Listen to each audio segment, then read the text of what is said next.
Moved into his condo. Quiet hours were 10 p.m. 6 a.m. Sunday Thursday. Never really enforced. A couple years later 2 board members sold. 2 new came on board. One being a 60-year-old man. Quiet hours are now 8 p.m. to 6 a.m. Sunday Thursday. 10-6 Friday Saturday. The 60-year-old guy will knock on your door if he thinks you are too loud. It's a very young metro neighborhood. Loft complex. The old guy came to his door to complain a couple weeks ago BC he thought the pizza delivery guy was too loud.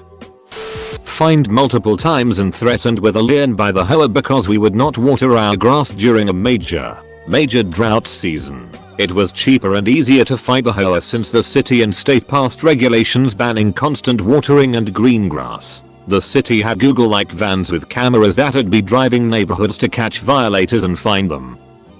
They sent us a series of nasty notices to remove the dead tree in our front yard. The tree had lost all of its leaves and it was unsightly. Apparently, the catch is that they sent us this notice in November. You know, like fall, when perfectly healthy trees lose their leaves. We pretended we didn't understand which tree they were talking about until spring, when the tree magically came back to life. Our HOA hired a management company to run the day-to-day business. What that meant was a guy would ride around taking pictures of petty bullet and mailing violations to homeowners. I had so many quarrels over nothing. Well, it turns out the HOA didn't have any teeth behind the violations since the bylaws didn't allow fines. Somebody came up with the bright idea to start imposing fines to ensure compliance. That is when I ran for and won the vice presidency of the board. Another gentleman who was fed up with this crap ran and won as well. We didn't have the power to dissolve the HOA, but we decided the next best thing was to paralyze it. Without us in attendance, the board could never reach quorum to conduct business. And they never did. Everyone in our neighborhood received fines for leaving garbage cans at the road. It was trash day. HOA said there was a surplus of funds and sends out a survey to find out what people want the money spent on: swimming pool, basketball court, etc. Few months later we get a notice that they're raising the dues because they need more money to afford all the new amenities we requested. The entire board was voted out the following year. When we were privately renting in a townhome community, the dumpster had video surveillance so that the HOA could find anyone breaking the rules as far as what we were allowed to dump. One day both myself and So get a itchy call from our property manager alerting us that HOA has fined $250 for illegal dumping. The property owner will have to pay it and we will have to reimburse him. After racking our brains about what we could have possibly thrown out that wasn't allowed, we decided to call up the HOA to see if we could see the video. They would either transfer us to someone else that would hang up, or their hours would change to where no one would answer the phone, or they'd promise to get the video to us the next day, etc. This went on for about 2 weeks. Finally my So got to see the video while I was at work. I texted him to find out what was on it and he said the video was of a middle-aged Asian lady throwing out a bunch of furniture. It was the stupid property owner's freaking wife. My good friend had a story. Her and the husband moved into this gated community. She loves having a bird bath in her backyard, and she gardens a lot, so the decoration makes sense. Turns out our HOA figured out that she had said bird bath in her backyard. Apparently bird bath equals lawn ornament, which was forbidden. She told them she would remove it. A week later she gets another message saying that it hasn't been removed. It wasn't. Obviously her and the husband put it together that the HOA is snooping in her backyard. For a week, she spends her time outside sunbathing in the nude setting her trap. Sure enough a HOA narc opens the gate to their backyard and sees her in the nude. Instant call to the police for privacy violations. The HOA gave up and let her have a bird bath. She is now on the board of the HOA and they leave her alone. Only plant oak trees even after multiple arborists and botanists informed the board that doing so would give all of them various diseases and all would need to be cut down. 10 years later, all have been cut down because they have diseases and mites. Not mine, but one of my good friends has a rather insane HOA. They actually used rented surveying equipment to determine that his clothesline was 1 inch taller than his fence and fined him several $100s for some stupid structure beyond the fence rule they had. Same HOA has someone walking around actually measuring the length of grass with a ruler and issuing warnings for mowing. Until a recent coup, our hoa was run by some of the pettiest people alive. Some of their hijinks over the years included sending us a nasty letter telling us that we were in violation of their covenants due to bare places in our lawn. We were in the midst of totally replacing the sod in our yard as part of a landscaping plan the hoa approved. Sending us a violation letter because the trash can had not been moved back inside until 10 minutes after the deadline, 6 PM, on trash pickup day, because no one has a commute or an emergency or works different hours than the hoa board members. This was sent with a time-stamped photo of the trash can. And my personal favorite, sending us a violation letter that we needed to replace our mailbox because it was damaged and we would be fined $25 a day until we did so. The mailbox was fairly new, so I went out to look at it. It was absolutely covered with bird poop. Cleaned it off and noticed that there was no damage. Shrugged and emailed the hoa that the problem was rectified. They came out to verify that it was, and I got another letter. More bird poop. A few hours of observation revealed that a hawk was perching on the mailbox stalking a chipmunk that was living in the garden around our mailbox. So I went to the garden store and got a bottle of Predator P stuff that scares away small animals and sprinkled it around the mailbox, causing the chipmunk to relocate. Problem solved. Sadly, I did not send the hoa an envelope full of the stuff. The fake hoa in our neighborhood started off as a neighborly gesture. Cheap $75.00 a year. Cleared the roads. Some spring dumpsters. A summer BBQ. Then the bored housewife who had nothing better to do became president of the hoa. The elections. Meetings. And of course raised the hoa fee 200%. She talked about new street signs. New roads. Sidewalls. And gates into the entrance of the neighborhood. Mind you, our home was the original property back in the 1940s. I assume the owners sold off land for the homes around us. No common areas. Neighborhood pool. Park.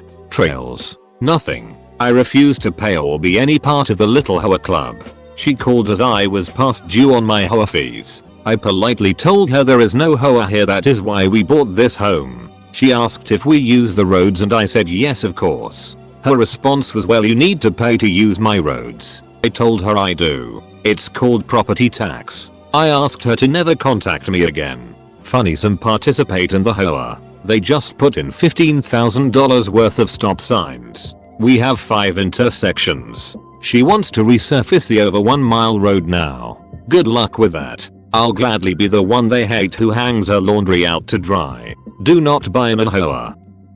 My hoa decided that my trim needed to be painted right now. Threatened a $100 a month fine if it wasn't. The trouble is that it was January, and I live near Chicago. As I was buying the paint, the salesperson keeps telling me that the paint won't dry. It will just freeze and fall off within 6 months. I was selling in the spring anyway, so I didn't care. Painted the trim in a temperature of 7 degrees Fahrenheit.